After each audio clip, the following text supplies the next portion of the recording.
3월 31일 월요일 서밋타임입니다. 오늘 우리가 함께 볼 성경은 누가복음 20장입니다. 그 중에 지금 함께 읽을 성경은 누가복음 20장 9절에서 18절까지의 내용을 함께 보도록 하겠습니다. 제가 가진 성경으로 신약 130쪽에 나옵니다. 누가복음 20장 9절에서 18절 함께 봉독하시겠습니다. 그가 또 이 비유로 백성에게 말씀하시기 시작하시니라.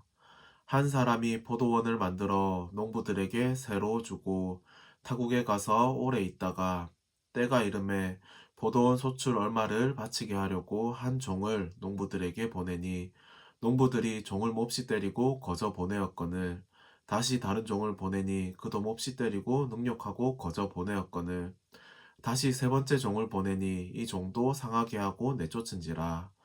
포도원 주인이 이르되 어찌할까 내 사랑하는 아들을 보내리니 그들이 혹 그는 존대하리라 하였더니 농부들이 그를 보고 서로 의논하여 이르되 이는 상속자니 죽이고 그 유산을 우리의 것으로 만들자 하고 포도원 밖으로 내쫓아 죽였느니라.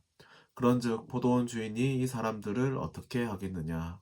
와서 그 농부들을 진멸하고 포도원을 다른 사람들에게 주리라 하시니 사람들이 듣고 이르되 그렇게 되지 말아지이다 하거늘 그들을 보시며 이르되 그러면 기록된 바 건축자들의 버린 돌이 모퉁이의 머릿돌이 되었느니라 함이 어찌미냐.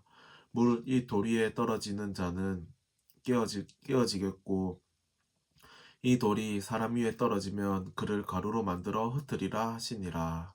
아멘. 누가복음 20장은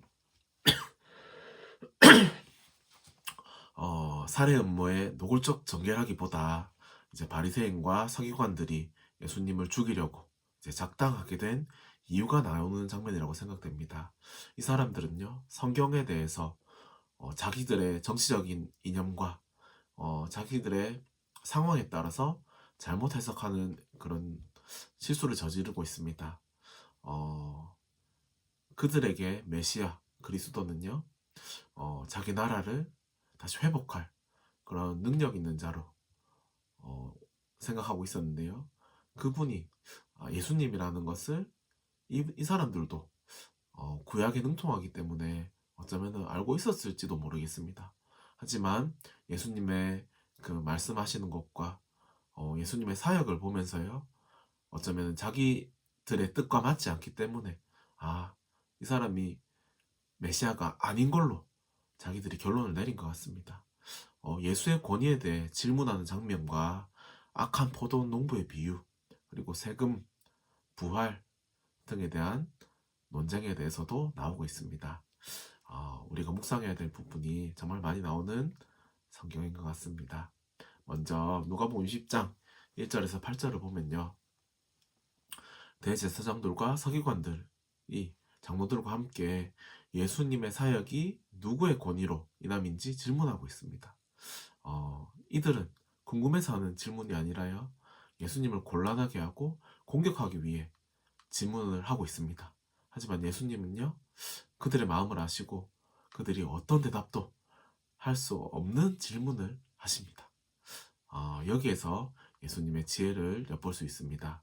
우리도 세상의 정치적인 질문과 공격에 대해서 예수님처럼 지혜롭게 대처해야 함을 볼 수 있습니다. 그리고 두 번째로요, 누가복음 20장 9절에서 18절을 보면요, 오늘 본문 말씀이지요, 포도원 농부 비유가 나오고 있습니다. 포도원 농부들은요, 구약의 계시를 먼저 받은 유대인과 그들의 종교 지도자들을 자처하면서 구약의 일부 내용만 인본주의적으로 곡해하는 유대인 종교 지도자들입니다. 구약의 성취로 그리스도께서 오셨는데요, 하나님의 아들인 예수를 배척하게 된 자들의 모습을 경고한 비유라고 볼 수 있습니다. 하나님이 먼저 유대인들을요, 선민으로 부르시고요, 그들을 통해서 하나님의 언약을 성취하는데 귀하게 쓰임 받았지요. 근데 그것을요, 인본주의적으로 해석하고요, 정치적으로 잘못 생각하는 자들에게 하나님이 어떻게 하실지에 대한 경고가 나타나고 있습니다. 이 내용은요, 유대인에게만 국한된 것이 아닙니다. 하나님의 말씀, 하나님의 절대 주권을요, 인위적으로 해석하고 정치적으로 이용하는 자들에 대한 경고도 함께 나타나 있다고 볼 수 있습니다. 대표적으로요, 이단 사이비, 뭐 하나님의 말씀을 자기 생각대로 이렇게 막 판단하고 하는 자유주의 신학자들이 이 시대의 악한 농부라고 할 수 있습니다. 그리고요, 20장 19절에서 40절은요, 정치적으로 논쟁이 있었던 세금 납부에 대한 내용과 종교적으로 논쟁이 있었던 부활에 대한 질문이 나오고 있습니다. 이 질문도요, 이제 순수한 궁금증을 풀기 위한 질문이 아니라 예수님이 어떤 대답을 하든지 정치적으로, 종교적으로 혼란에 빠뜨리려고 하는 그런 질문들이었습니다. 어쩌면 우리도 이런 질문을 받을 수 있겠지요. 본질이 아닌 것이지만 중요해 보이는 것으로 우리의 신앙생활을 하는데 어려움을 주거나 은혜 받지 못하는 상태로 만들기 위한 그 사단의 공격이 이런 게 있을 수 있습니다. 하지만 우리는요, 예수님이 이들에게 본질적인 것으로 대답을 주신 것처럼 우리에게도 성경적인 지식과 복음이 확실해야지 잘못된 질문에 대해 우리가 올바른 해답을 줄 수가 있습니다. 마지막으로요, 20장 41절에서 47절은요, 그리스도의 신분에 대해 예수님께서 유대 지도자들에게 먼저 질문을 던지신 내용입니다. 유대인들은요, 구약의 계시를 온전히 깨닫지 못하고요, 일부분만 편협하게 왜곡하고 그것을 수용한 잘못된 메시아관을 가지고 있었습니다. 그래서요, 예수님께서 그리스도임을 깨닫지 못하는 어리석음을 지적하고 있는 부분입니다. 우리도 그럴 수 있습니다. 본질을 놓치고요, 부분적으로 자신의 생각과 상황에 맞는 말씀을 받아들이는 것에 대해서 경계해야 된다는 것을 우리에게 보여주고 있습니다. 오늘 누가복음 20장 말씀을 통해서요, 우리가 어떻게 하나님의 말씀을 받아야 되는지, 그 말씀을 붙잡고 우리가 또 어떻게 묵상해야 되는지에 대해서 한번 생각해 봐야 될 것 같습니다. 하나님은요, 우리의 생각과 우리의 사정과 모든 것을 아시고요, 말씀을 주십니다.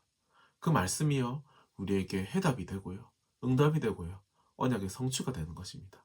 근데 그것을요, 우리의 생각과 우리의 뜻과 우리의 상황에 맞게 우리의 마음대로 해석을 한다면요, 그게 하나님의 언약이 되겠습니까? 우리 오늘 정말 이 서기관들과 유대인들과 이 바리새인들, 그리고 종교 지도자들처럼 예수님을 오해하는 것이 아니라요, 정말 이 구약과 신약의 주인공 되신 그 그리스도를요, 온전히 믿고 의지하는 귀중한 하루 보내시길 바랍니다. 기도하겠습니다. 하나님, 사실 우리는 그리스도를 올바로 이해하기에 우리의 지식과 우리의 지혜가 부족하고 정말 하나님의 말씀을 제대로 받아들이는 것도 할 수 없는 존재였습니다.